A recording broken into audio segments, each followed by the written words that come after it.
Be reconciliation, let it spring throughout creation, from everyone to every nation. Oh, let there be reconciliation. And in every true act of love, there's a risk we all must take. So lay down your arms, oh lay them down for earth, if not for heaven's sake. My name is Kevin Lafey. I'm a Carmelite priest, and I was born and raised in Haverhill, Massachusetts. And if I were to remember those years in Haverhill, I guess church was kind of a center place for us. We were very much involved in everything that was happening, spent a lot of time down around the parish. And when I was a freshman in high school at Lawrence Central Catholic in Lawrence, Massachusetts, a friend of mine had a pamphlet about the Carmelites. I'd never heard of Carmelites before. As I was at the Marist Brother School, I was actually thinking maybe I might want to be a Marist Brother because I had the idea of working with schools. And it never dawned on me that there were priests that worked in schools. And the only priests that I ever knew, they always worked in parishes. So as I went through this pamphlet, it was in March of 1960, my freshman year of high school, I read through this pamphlet and I got very much interested in the Carmelites and realized that they worked in the missions, that they did high school work, that they had spiritual centers, and they also worked in parishes. So I got very attracted to the Carmelites, and I sent in the card. And the following September, sophomore year of high school, I was at the Carmelite Junior Seminary in Hamilton, Massachusetts. And I had never really even known that that seminary was there, and it was only about 40 minutes away from where I lived. And that was the beginning of my seminary work as a Carmelite, preparing for Carmelite priesthood. I spent 3 years in Hamilton, and then moved with a class to Niagara Falls, Ontario, Canada, where we had our college set up, philosophy, and began studying philosophy. And my first year of college, one of the things that we did was that we went out and did different kinds of ministry once a week. And the ministry that I got involved with was to go over to Buffalo, New York, and to work in a parish, St. Nicholas Parish in Buffalo. And it was a very poor parish, and there was a tremendous Monsignor who was working in that parish. And he was very much interested in the poor and getting to know the parishioners, and he was very much part of the people. And we did census work, which we went from house to house doing census work, and also talking about the church and finding out, who were baptized, who were Catholics, or what religion people belonged to. And it just opened my eyes to, it was a really poor area of Buffalo that I had never experienced anything like that before. And part of what had happened with us is that the Bishop of Buffalo all of a sudden changed the Monsignor and took him out of the parish and put a very conservative priest in his place. And the people were in an uproar, and we also. And there were people who organized to go and demonstrate in front of the bishop's palace. And a bunch of us from Niagara Falls, we crossed over there and we went and participated in that manifestation in Buffalo. And that was my first experience of doing anything like that. After freshman year of college, we went to novitiate, which was a year of prayer and discernment on a farm in New Baltimore, Pennsylvania. And after that year, we returned to Niagara Falls. Okay, in my third year at Niagara, we had the opportunity to go to Chicago to work the summer in Chicago, and it was going to be a course. We were going to get credit for it. And so 12 of us left Niagara for the summer, and we spent 10 weeks in the Woodlawn area of Chicago, south side of Chicago. And we worked with a priest, Tracy O'Sullivan, who was really very much involved with gangs and working with the gangs in the south side of Chicago.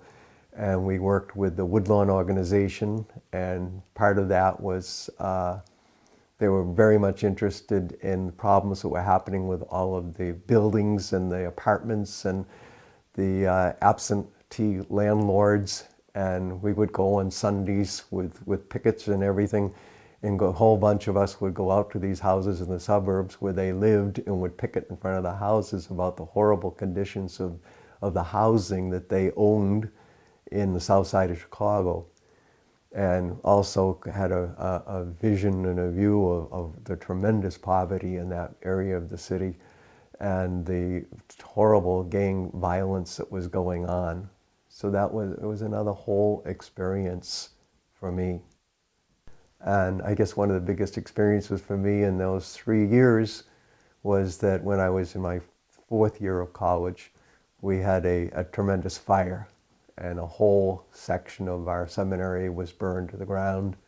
And it happened to be the section of the seminary that I lived in, and I lost everything.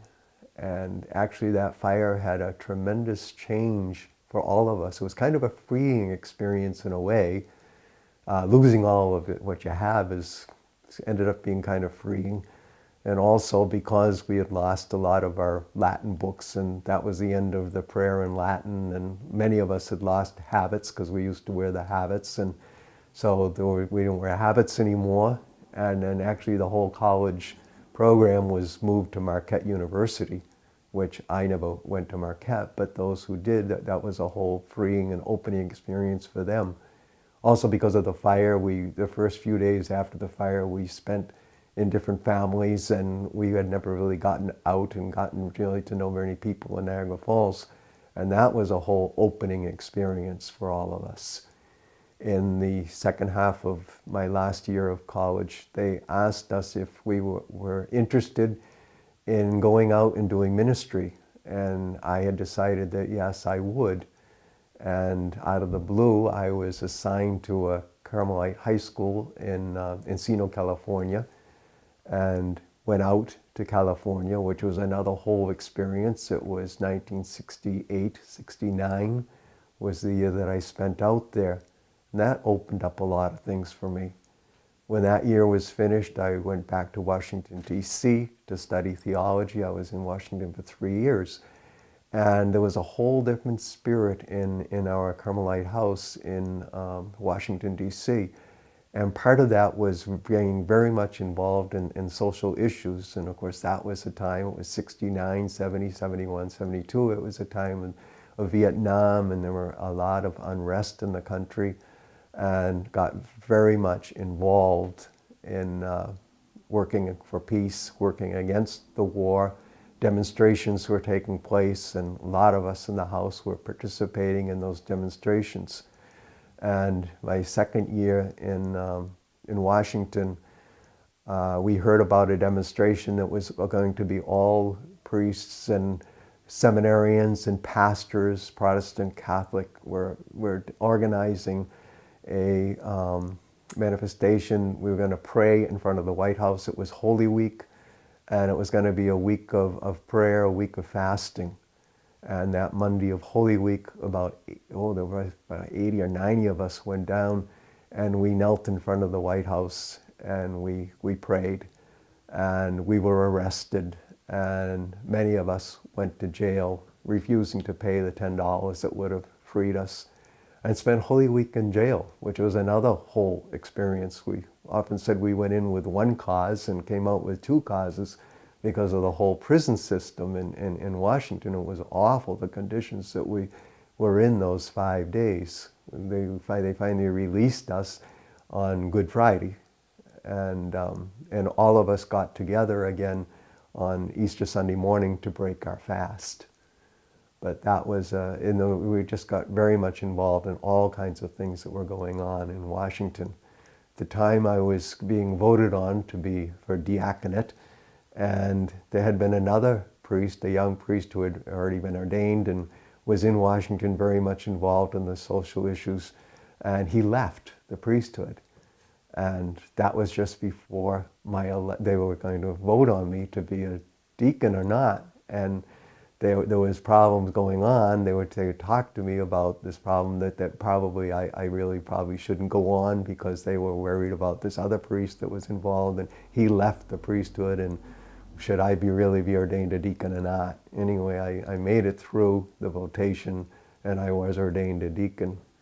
So after my third year in theology in Washington, D.C., I was up for ordination. And I had decided that I was the only one being ordained that year. And I had decided that I had gotten to know so many people in Niagara Falls, and that's really where I wanted to celebrate my ordination, was Niagara Falls. And there was also a little thing to that, because I was so angry at the United States and the Vietnam War and everything else. I just decided I'll be ordained in Canada. So we went anyway. I had my ordination in Canada. After the ordination, my first assignment, priestly assignment, was back in California, working at Crespi High School, where I had worked before, and then also working in a parish in Van Nuys, North Hollywood, called St. Jane Frances de Chantal. And I worked there for 9 years. In the parish, I was working mostly with youth, doing youth work and working with the various things of priestly work in the parish. And in the schools, I was teaching, basically math, a little bit of religion. My last 4 years in California, some of the principal of the school and the president of the school got involved with Kairos retreats that were being done in the Midwest. And they were interested in bringing this whole retreat movement to California, and asked me if I would direct the retreats. So I got involved in this Kairos retreat movement, which is still going very strong, and not just in our high school in Los Angeles, but in many, many high schools all around us. Also, part of that was that we helped get the Kairos retreats started in different high schools. And even we had gone to Arizona, to Tucson, to start it in our Carmelite school there. And we were even invited to go to England, and we started a Kairos retreat program in England with the English Carmelites and students that they had been working with. It was around that, after 9 years in the school and in the parish, and I just felt that with the retreat movement and everything else, that a lot of stuff we were talking about was poverty and working with the poor, and I didn't really feel that that's what I was doing myself. There was a family who lived near us, and the husband was working was either Lockheed or Boeing, but anyway, they just decided that that's not what they wanted to be involved in, and they decided to move to Tacoma, Washington, and I don't even know how they found out about Tacoma, Washington, but they wanted to start a hospitality kitchen in a parish called St. Leo's in Tacoma. And they had invited me to go with them, and I asked permission, and I got permission. So I went to Tacoma, lived with them. We worked on this hospitality kitchen, and this was 1981. And one of the things that had happened during those years, in the first years of the Reagan administration, is that many of the mental institutions were being closed. And all of these patients were just released on the streets. And we noticed it happening in our hospitality kitchen, that these people were all coming in and they were living on the streets. And then at the same time, I heard of another movement they started with a Jesuit volunteer program in Seattle, Washington, and they were experiencing the same thing. And of course, the questions was coming up is that close to Seattle in Bangor, Washington, was a Trident nuclear submarine base, and billions of dollars were being spent on armaments in the United States, and there was no money for poverty, there was no money for the poor, no money for programs, and things were closing. And so there was a Jesuit priest, Jack Morris, who just got this idea about we needed to do something. And he thought about how about having a pilgrimage to Bethlehem, the birthplace of the Prince of Peace. And we would start the pilgrimage from Bangor, Washington, from a site of evil, and move on to a site of light in Bethlehem, the birthplace of Jesus Christ. So anyway, a group of us started planning on this. We were Catholic and Protestant. We were old and young. The oldest actually was George Zabelka, who was a diocesan priest and had been an army priest, a chaplain in the Second World War. And George was actually the chaplain to the bombing crews of Hiroshima and Nagasaki. He was on Tinian Island, and after the bombings, he flew over Hiroshima and Nagasaki, and when he saw the tremendous and horrible destruction of life and everything, he just that changed. It just changed for him, and from that moment on, he was going to fight against war, against any kind of war and armaments and nuclear armaments. And he ended up being part of this walk, this pilgrimage that we made to Bethlehem. And the pilgrimage left the Washington on Good Friday of 1981. And I had been part of setting it up and working on it. And at the time that the pilgrimage was leaving, I was helping out with a priest that was on sabbatical in Idaho. So I actually joined and began walking with the walk in Baker, Oregon. We basically walked across the United States. As I say, the oldest was 65, the youngest was 20. We were Catholic, Protestant. There was one woman was Muslim, and we walked across. And I think one of the parts that I always thought about us as walking was we were such a disparate group of people, and living together in community was part of our message. We stopped at different places. We stayed at Catholic churches, Protestant churches. We stayed in all kinds of municipalities and everything. Sometimes we camped out. Peace groups all along the way helped us out. We would have programs talking against nuclear armaments. We showed the Gods of Metal. We had that movie, and we showed that in many different places. And just meeting and talking with people. Sometimes some of us would be on TV, or would make the news and newspapers and all kinds, especially George, and all the way across the country. So that was our pilgrimage and prayer. And as I say, part of, I think, our message was ourselves.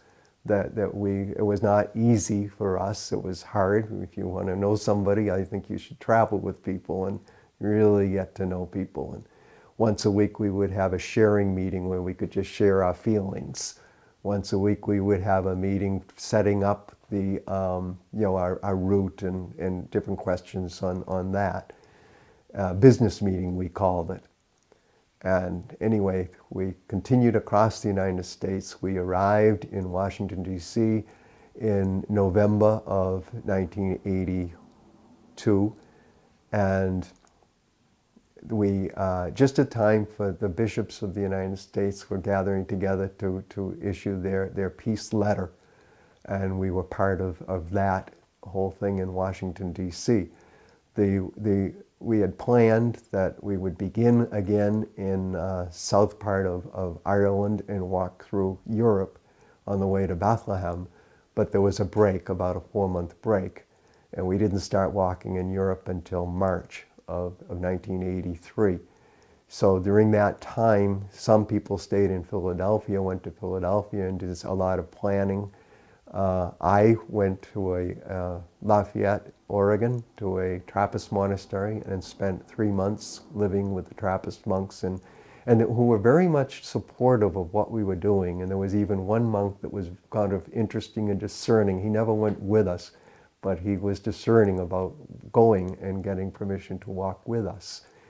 I found that very supportive. And the time that that was another whole experience of my life, was just the time of prayer and quiet and spirituality. And I actually was able to live right with the monks in the monastery and follow their daily routine, which started with prayers at 4 o'clock in the morning, and there was silence, and there was work in the mornings and free time in the afternoon. And it was a very beautiful experience for me and really prepared me for the rest of the walk. We gathered together in March of 1983 in Dublin and spent a week or 10 days at a Jesuit house in Dublin, and just got ready for our European trek of the walk. We spent 10 days of planning, and actually a few of the people from the walk, and George and a few others, were invited to be on a Saturday night program in Ireland. And what happened was that everybody in Ireland watched this Gay Burns Saturday night program, and everybody in Ireland knew who we were. And anyway, we had planned we wanted to get down to Cork to begin our walk in Cork. So we set out in twos and hitchhiked down to Cork. Well, we all got rides and people knew who we were, and it was a very interesting experience. The Irish people, in the United States, we stayed in many different places. The Irish people wouldn't think of us even staying in the parish houses or the auditoriums or anything. They wanted to take us home. So every night we went to the houses. We were exhausted. But anyway, we went to Cork and we participated in the St. Patrick's Day parade in Cork. And then at one juncture of the parade, we started heading north and just kept going. And we walked all through Ireland and crossed over into Northern Ireland on Good Friday of 1983, doing the 14 stations of the cross. We did 7 stations in the south and 7 stations in the north. And the fact that we were a group of Catholics and Protestants really spoke a lot to both sides of the boundary and the frontier. And then we walked out through Belfast to a place called Larne. And Belfast was a tough experience too, because it was Easter time, and that's when the Catholics have all their big demonstrations remembering the Easter uprising in Ireland. And so we stayed with where I was staying in Belfast was with a judge. He was a Catholic judge, and he talked to us about how many of his classmates had been killed in bombings, and the house we were staying in had actually been bombed at one point. And when they have these parades, they block off so that the people that they pass through can't see the parades because they're afraid of violence. And anyway, we walked on to a place called Larne, where we crossed over to Scotland, and then we walked through Scotland and down through England, through London, and down to the southern part of England. And our last 3 or 4 days in England, we stayed with a Bruderhof community, which was an Anabaptist group that came out of Germany. And it was a tremendous experience in their take on life and how they lived life. And from there, we crossed over the channel to a place called Dieppe, France. And we began walking through the continent. We walked through France, through Paris, and on to Geneva. And then we walked through Switzerland. We walked over Great St. Bernard Pass and climbed the Alps, and then came down the other side into Aosta in Italy. And we spent 10 weeks, which were very difficult. It was August, and August in Italy is very hot, very humid, and a lot of mosquitoes. And anyway, and at the same time, we were also in the group, we were trying to decide our route. And we ended up doing a whole discernment program and decided that the way we were going to go is that we would go through Yugoslavia, which was Yugoslavia in those days, Macedonia, Kosovo, and down through Greece, and then would have to cross over by boat. We had deck space on a boat from Greece, from Athens, and we went over to Haifa.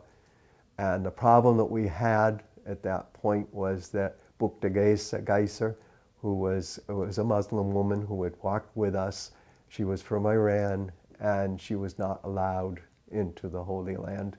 If she had gone, she would have had to have they said they had to stamp her passport. If they stamped her passport, she would never be able to return to Iran. And so we had to leave her in Greece, and that was very difficult for us. We crossed over. We had deck space for 3 days on a boat to Haifa, and that was the Holy Land. And then we started walking all through. We kind of crisscrossed through because we wanted to hit different points in the Holy Land. We got very much involved in what was happening in the Holy Land with the whole issue between the Jews and the Palestinian people. And I think that we just saw a lot of discrimination against the Palestinian people, and it was a very difficult situation. It was very dangerous at times for us, but we made it to Jerusalem.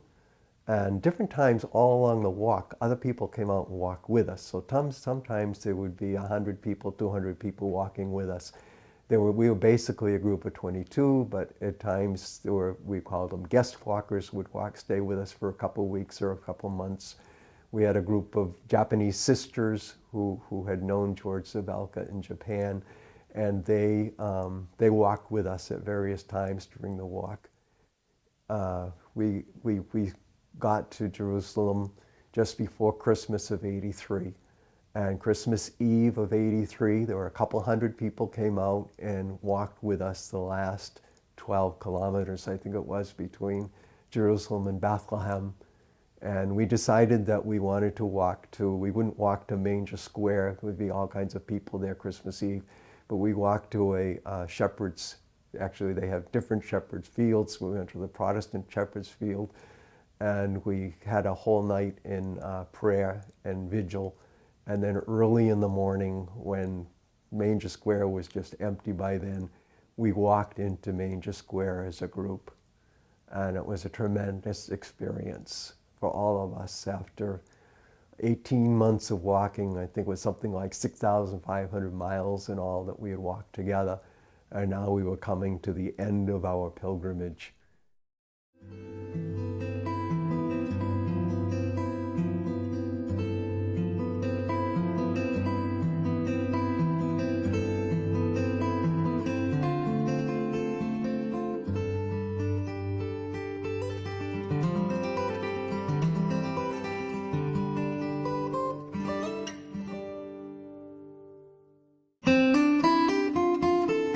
I think it's important for a pilgrimage to have a focus, to have a destination. The Bethlehem Peace Pilgrimage destination was walking to Bethlehem for peace. But it also had a focus that you could plug into even if you were only with them for a while. The idea of walking for peace, of trying to impress on the people that you met or on yourself the evils of nuclear warfare and of the buildup of armaments in our country and in lots of countries for war.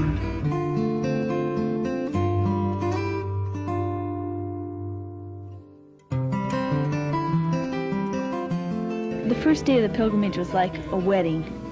It was filled with people that we hadn't seen in a long time. 500 or 600 people came out to join us. We were thrilled. They were all supporters, and it felt like maybe peace would happen after that many people being for what we were doing. Of course, in the beginning, we were very much full of hope. The amazing thing was that we never really lost that hope. We stayed together as a community. We began as 13 people at the Trident Submarine Base near Bangor, Washington. And 7,000 miles later, all 13 of us were still together, walking into Bethlehem. We were a group of 13 people in the beginning, ranging in age from about 20 to 67. I think George was 67. Most of us were just normal, everyday, middle-class young people who wanted to do something about the nuclear arms issue. I felt like I was in on the gelling of a community and really let in by the core, so that I felt a part of the growing community, part of the brotherhood, the acceptance. So let there be reconciliation, let it spring throughout creation, from everyone to every nation. I remember John Drury, who wrote a special song for the group, which was really used by them for a while.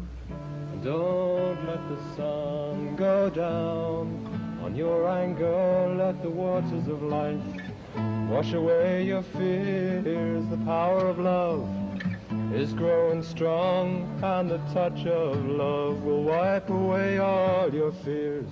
So let there be reconciliation.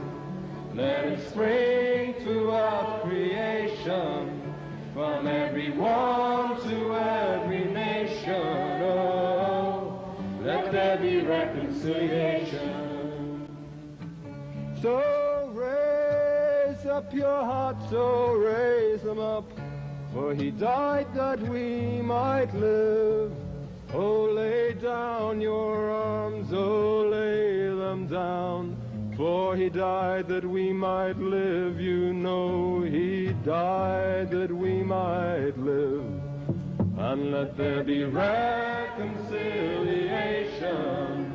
Let it spring throughout creation, from everyone to every nation. Oh, let there be reconciliation. Do not be deceived, I tell you.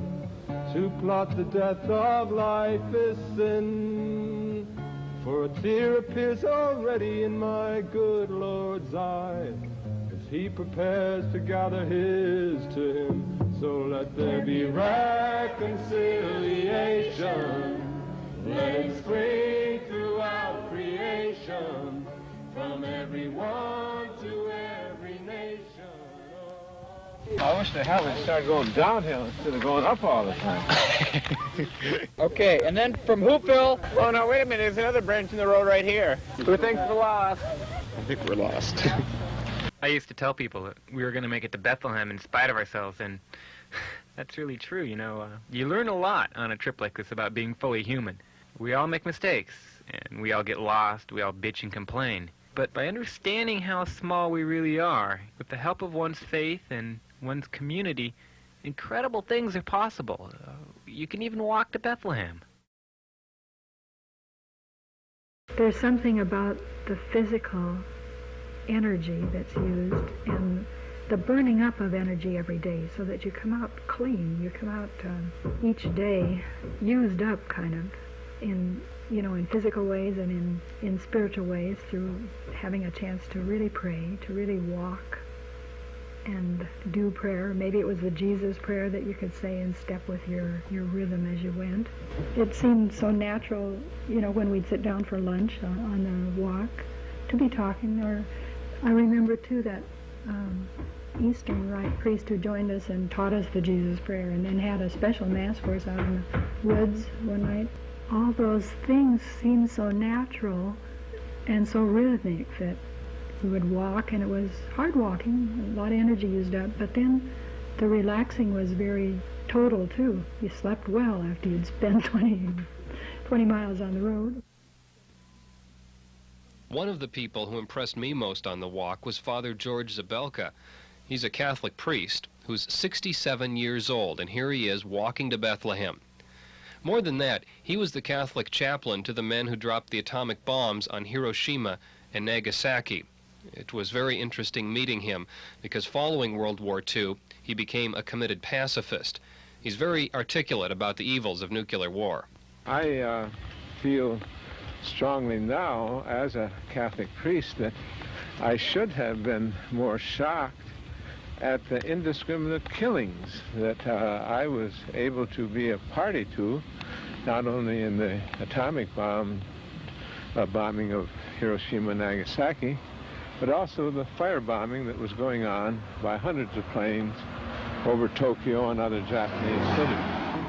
It was just a sudden realization that one plane could do what hundreds of planes had been doing before, kill hundreds of thousands of innocent women and children that were on their way to school in the morning at 8:15 in Hiroshima, and probably in the kitchen and getting ready for their work, and people on bicycles driving.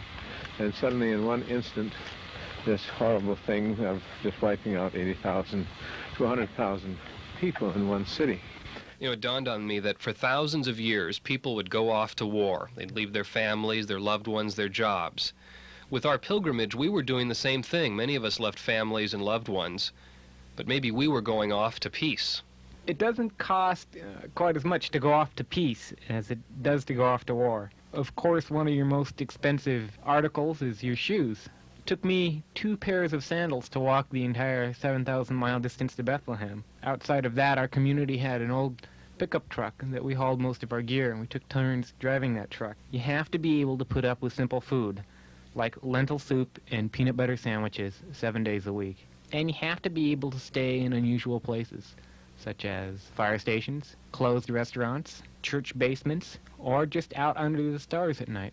The only other requirement that I can think of for going off to peace is the willingness to sing while walking along the road.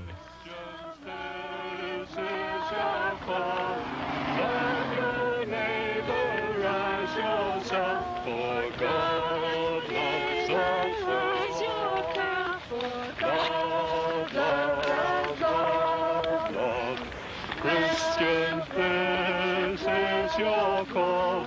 Love your neighbor as yourself. Forgive your neighbor as yourself.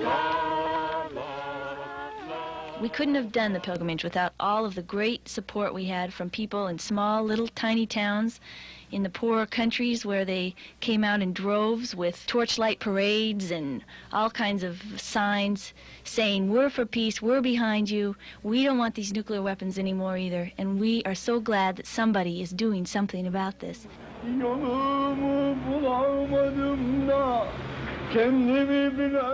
Walking through Yugoslavia was such an unusual part of the pilgrimage. We camped out almost 6 weeks.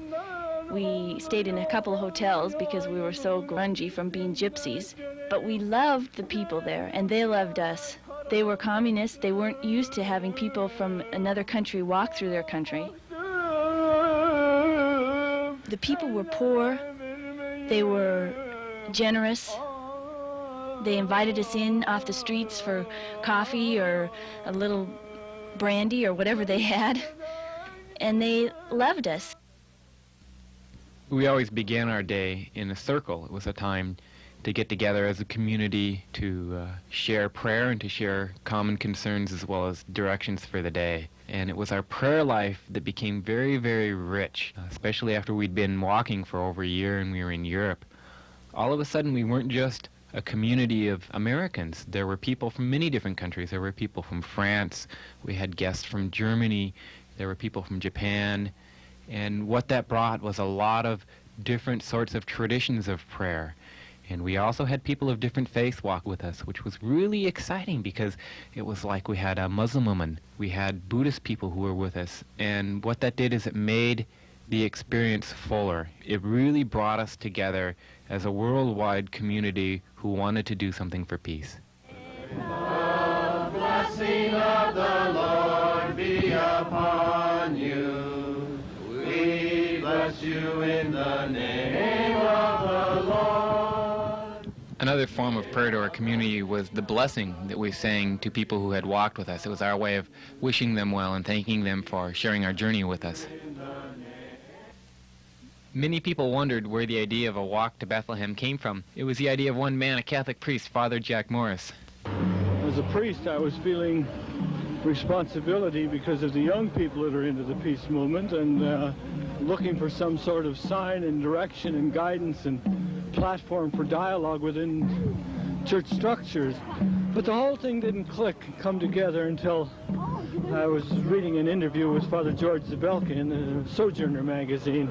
He talks about his own long climb from being addicted with the drug of militarism, and he ultimately made his way to become a pacifist.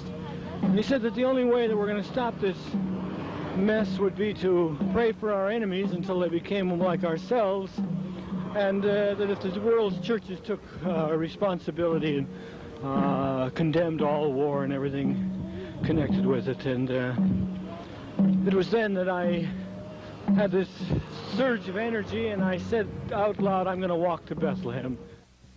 Sing, choirs of angels, sing in exaltation.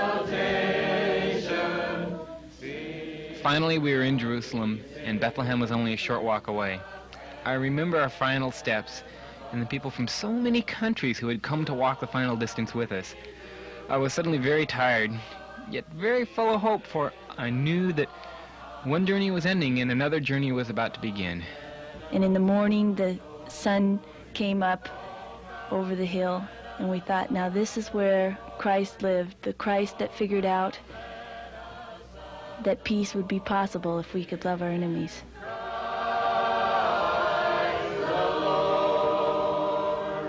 Everyone has to somehow find that strength inside them that says, I might not be able to change the whole world, but I might be able to do something. It doesn't have to be very much. It only has to be something. And if my life can make a difference in the world, I think that's the most exciting thing. Let there be reconciliation. Let it spring throughout creation, from everyone to every nation. Oh, let there be reconciliation. And in every true act of love, there's a risk we all must take. So lay down your arms, oh, lay them down for earth's, if not for heaven's sake, and let there be reconciliation. Let it spring throughout creation, from everyone to every nation. Oh, let there be reconciliation. Let there be reconciliation.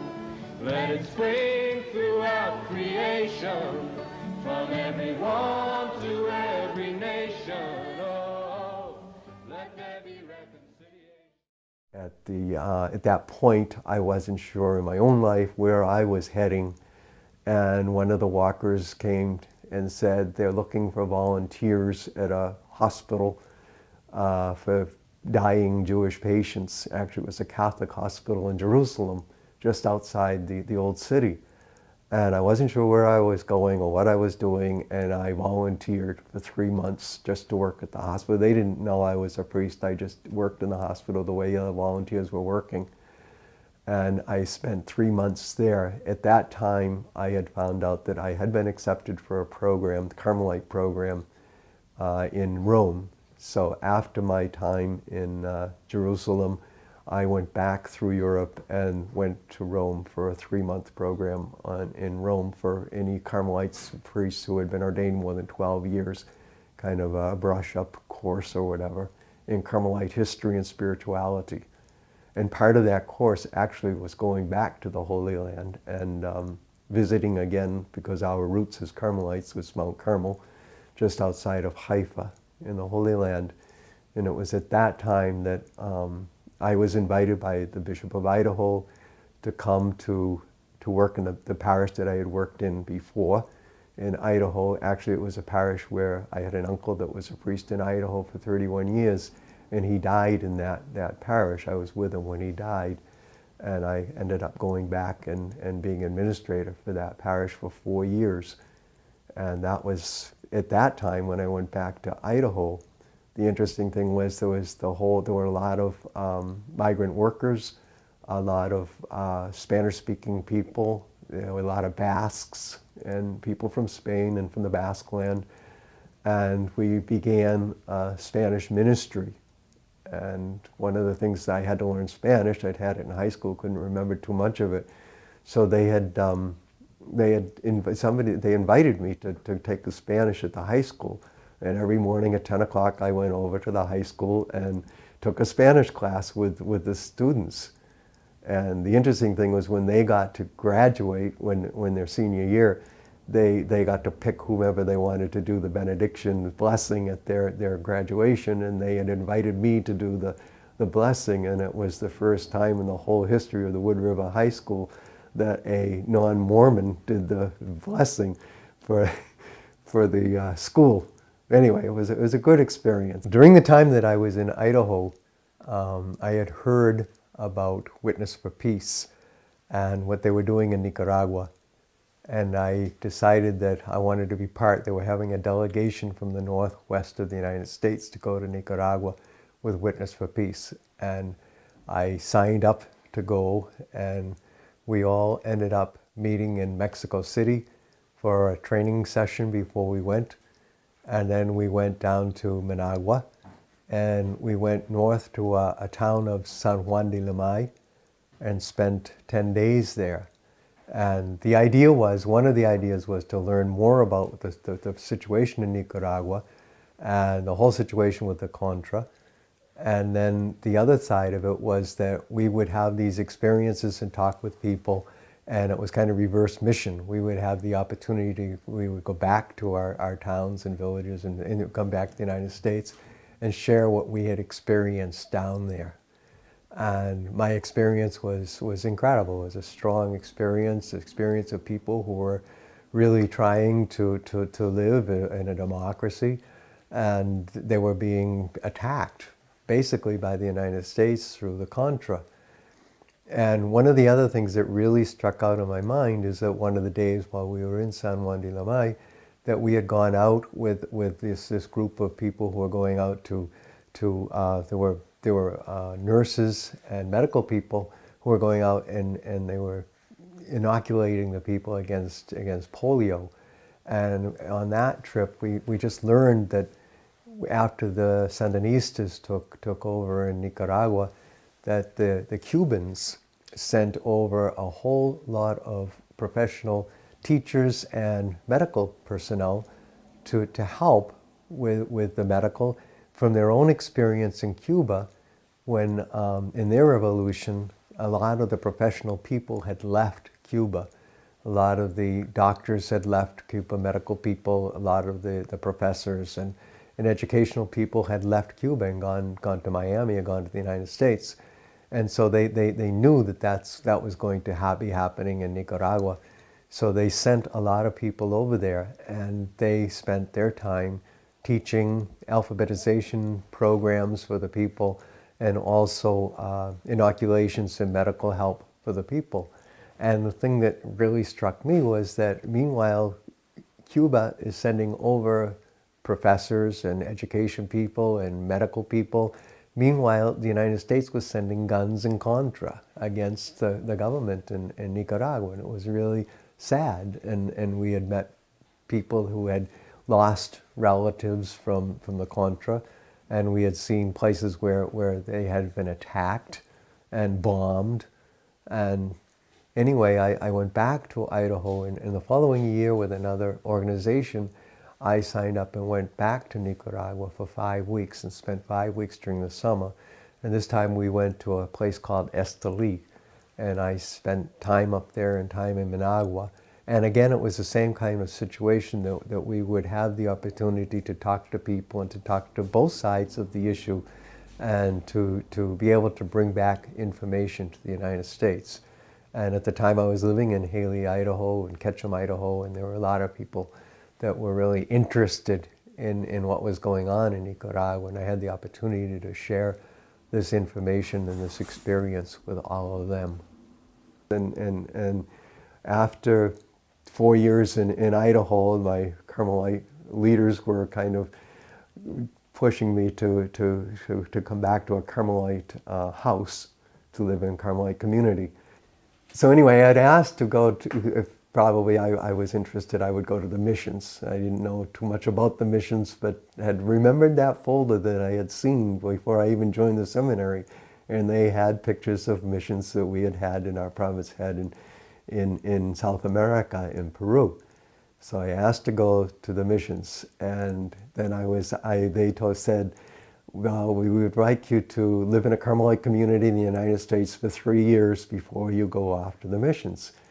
So I decided so I went to Teaneck, New Jersey, and I wasn't there 10 months when there was a big need for somebody in the missions to cover, and they asked me, how quickly can you get to the missions? So I went down, I went to Lima, I spent my first year in Lima learning more Spanish, and really wasn't too happy in Lima. I wanted more than that. And was decided I really would like to go to the mountains. And we had missions there at 4,000 meters. It's about 13,000 feet high in the southern Andes Mountains in a place called Sicuani, and in the upper provinces of the region of Cusco. And after my first year 10 months actually, first year in Lima, I went up to the mountains. And I had never been up there before, and it was really a whole cultural change for me. And where I went to a place called Yauri in the province of Espinar. And as I say, it was 4,000 meters. Part of our parish up there went as high as 4,800 meters. It was very high, 14,000, 15,000 feet high.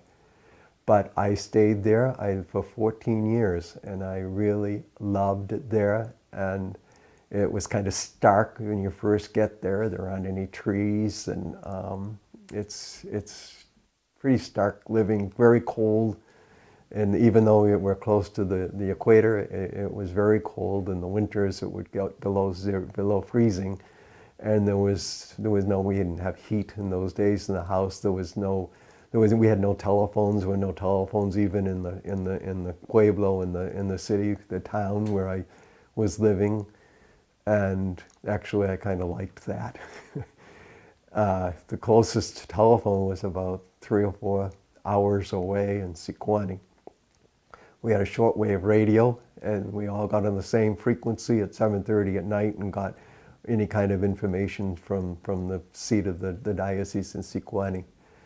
The whole movement in the church at that time in the southern Andes Mountains was really identifying totally with the people, with the poor, preferential option for the poor, and we were very much into that and into the problematic of the people. And our whole diocese of Sicuani was very much dedicated to working with the poor and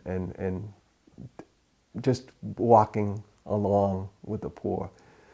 And in our parish, we had about 40 different communities that we would go out to, and we had a car. We would go out and we would celebrate with them, and each community had an animator of the faith, a catechist, and they would come together every 2 months for 3 days to the parish center, and we would prepare and work with them and schedule visits to the different communities. And that's where I spent the next 14 years of my life, was working with these people. One of the things in the mountains that was a huge problem was that there was a mine. It was only about 12 kilometers from where we lived. It was a copper mine, and very professional mine. So a lot of the people in town didn't have jobs at the mine. There were many people did, however, live at the mine, doing other things besides the mine. No, I got to do that over again. Start. Go ahead. Anyway, one of my experiences in the mountains was the mine. There was a copper mine that was about 12 kilometers from where we lived, and many of the higher paying jobs at the mine were very technical, so people came into the area. It wasn't people in the area that got those good jobs. There were other kinds of work, and a lot of people were living over in the mines, and we would go over and we had masses and celebrations, and one sister actually lived over there with the community in the mine. But another part and another problem with the mine, as times went on in Peru, under Fujimori, the mine was sold to a company, and the company was actually a company from the United States, and they had their base in Tucson, Arizona, and they treated the workers a lot better than they were being treated by the state, by the Peruvians. But unfortunately, they were bought out by a company called BHP from Australia. And when they came in, the bottom line was profit, and they got rid of a lot of the workers. They closed the housing on the mine. The people had to live other places. They weren't allowed to be there. There were a lot of problems with BHP, and then with other people that bought out BHP. and there was a lot of discrimination, and the town was not receiving anything from the mine, so there was a lot of unrest in the town. And then there was the contamination, and they were shipping up all kinds of corrosive acids, which they still do today, and they would purify the copper up there, and they had a plant, oxido plant, in the mountains, and that caused all kinds of problems. And so there were a lot of demonstrations, and we in the church and the whole prelature of Sequani were very much involved and backing the people and supporting the people and demonstrating with the people and going over and having demonstrations over at the mine. And at one point, we planned to go over to the mine. We wanted to talk to the president of the mine and the people in charge, and we were supposed to be able to do that. We got over to the mine. Thousands of us went over from the town, and actually some of the mayor of the police was with us, and the other people, dignitaries of the city, the town, and we went over with all these people, and the directors of the mine never showed up, and all the people entered into the mine. And I was right next to the mayor of the police, and he said, "We're not going to try to stop this. We're just going to have violence." And so we all went in, and we were filmed on the mine, and actually he lost his position as mayor in Espinar, and we were all of us, the dignitaries of the people in the town that went with them, we were all told that they could put us in jail for having gone over and having trespassed on the mine property. But that struggle went on even after I had left the mountains of Peru, that struggle, and it's still going on today. Anyway, after my 14th year when I was up in the mountains, the provincial had talked to me and was interested if I would be interested in going back to California, back to this parish that I had worked in years ago. And there were problems in the parish, and he had asked me if I would go. And at the time I felt that after 14 years in the mountains, yeah, maybe it was time for a change and a time to move on. So I went back to Van Nuys, North Hollywood, and worked in that parish for another 2 years.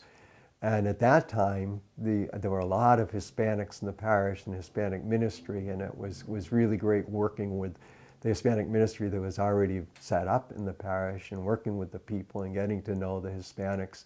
And I really enjoyed that work. In my second year there, the decision was made that the parish would only have one priest.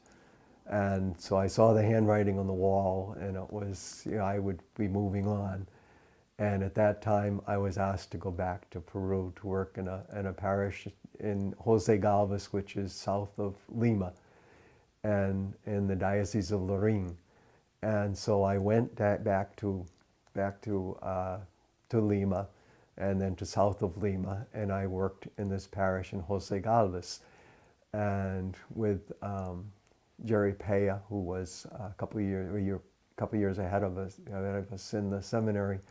And I started working with Jerry in the parish, and in the middle of that, he was asked to be master of novices, which he moved on, and then I was the only priest in the parish. And at the same time, a couple months later, the priest from Carmelite from Lima, who was kind of overlooking our school in Jose Galvez. We had a school with 1,500 students in it, parish school.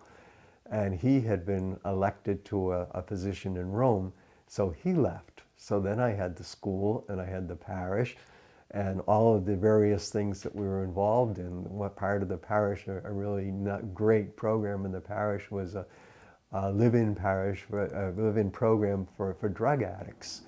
Addictions, alcohol and drugs, and there were about 25 or 30 young men who were in part of this whole drug addiction, were caught up in addiction, and it was a live-in program for 18 months, and it was so that I spent a morning of every week over there with them, and then spent a day at the school every week, and then the parish.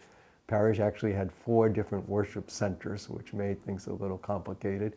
But priests came in to help me with the weekends and help me sometimes during the week. So I wasn't totally alone there. But I stayed a few years in Jose Galvez, and then felt I was getting burned out. And it was at that time that I had been invited to come back to the United States to work just outside of Chicago in the Diocese of Joliet and Glendale Heights, and to work with the Hispanic people. And there was a growing number of Hispanic people in Glendale Heights in our parish there. So I went to Chicago and I worked there for 2 years doing Hispanic ministry and working with both, not just Hispanics, but trying to work in a parish and unite the parish together with the Hispanics and the English speakers, and a lot of Filipinos in the parish. And after 2 years there was back in California in St. Jane Francis and Van Nuys, North Hollywood. The priest who was working there was old, elderly, and he was sickly, and he hadn't been able to say Mass in 3 months, and there was a lot of turmoil.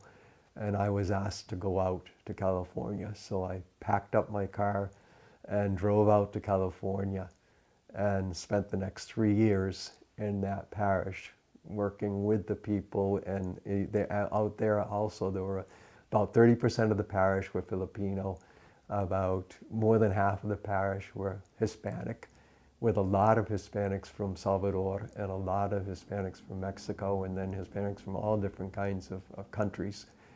And I worked in the parish for 3 years. And then this past year, as I was turning 70 years old, I decided that it was time to take a break. And I had asked for a sabbatical year that has led me to this point. And in this point of my life, I've been on a sabbatical year for the past year, and I've done a lot of traveling around the country and a lot of places that where I had friends, spent time in Idaho and time visiting different people who had been on the pilgrimage with us, and spending time with my family in Massachusetts, and had spent a month back in Peru. And now I am heading out to live in Arizona, and I have no idea where that's going to lead to. So it's been kind of a year of discernment, and nothing really has popped out at me so far. But various times during my life, something has come along and something has moved me. And it wasn't things that I had planned, and I just feel that somewhere there's something more that I'll be called to do. But what it is, I have no idea. Everyone has to somehow find that strength inside them that says, I might not be able to change the whole world, but I might be able to do something. It doesn't have to be very much. It only has to be something. And if my life can make a difference in the world, I think that's the most exciting thing. There be reconciliation, let it spring throughout creation, from everyone to every nation. Oh, let there be reconciliation.